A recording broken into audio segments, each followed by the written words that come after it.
আসসালামু আলাইকুম, কি অবস্থা সবার, কেমন আছেন সবাই? আশা করি সবাই ভালো আছেন। আমি এই মুহূর্তে আছি বান্দরবন। আর এখানে আসলে সব থেকে বড় যে যেই জিনিসটা ইম্পর্টেন্ট সেটা হচ্ছে আপনি অবশ্যই আপনার এনআইডি কার্ডের 2 কপি ফটোকপি নিয়ে আসবেন, আদারওয়াইজ আপনি দেবতাখুম যাইতে পারবেন না। সো আমি আজকে দেবতাখুম ঘুরে আসছি। আমি এনআইডি কার্ডের ফটোকপি আনতে ভুলে গেছিলাম। অনেক খোঁজাখুঁজির পরে একটা বাজারে আমি একটা প্রিন্টের দোকান পাইছি, এখান থেকে এনআইডি কার্ডের ফটোকপি করছি। এখন যাব। যাই হোক, এনআইডি কার্ড এর যুদ্ধে জয়ী হয়ে মানে হচ্ছে এনআইডি কার্ড ফটোকপি করতে সফল হওয়ার পর আমরা রওনা হয়ে যাই এই আঁকাবাঁকা পথ ধরে বান্দরবন শহর থেকে কচ্ছপতলির দিকে। কারণ আমরা যাবো দেবতাখুম, আমাদের গন্তব্য হচ্ছে দেবতাখুম। সো আমাদের দেবতাখুম যাইতে হইলে আমাদেরকে যাইতে হবে ফার্স্টে কচ্ছপতলি বাজার। সো আমরা এখন কচ্ছপতলি বাজার যাইতেছি। আর বলে রাখা ভালো, আমি একটা ট্রাভেল গ্রুপের সাথে সবসময় যাওয়া আসা করি, আর সেটা হচ্ছে টিএলজি, মানে বাংলাদেশ ট্রাভেলস লাভার গ্রুপ।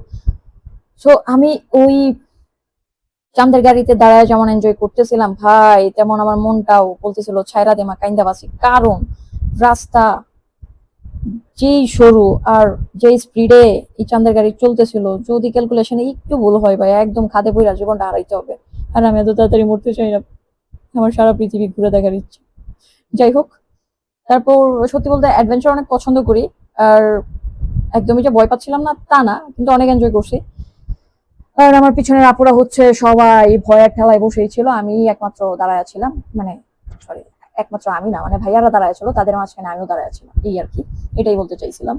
যাই হোক, এই যে দেখতেছেন, মানে আমি মাঝখানে ছিলাম, তো এখান থেকে আসলে দেখানোটা পসিবল না। মনে হয় যে কম হইলো 1000 ফুট উপরে হচ্ছে এই রাস্তা। এই যে এই জঙ্গল টাইপের দেখা যাচ্ছে, এটা আসলে ভাই জঙ্গল না, খাদ।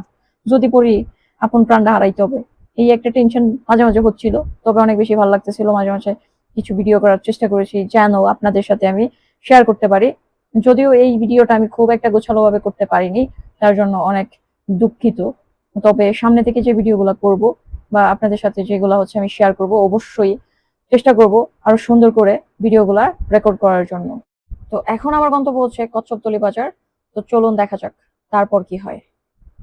সম্পূর্ণ ভিডিওটি দেখতে আমার সাথেই থাকুন।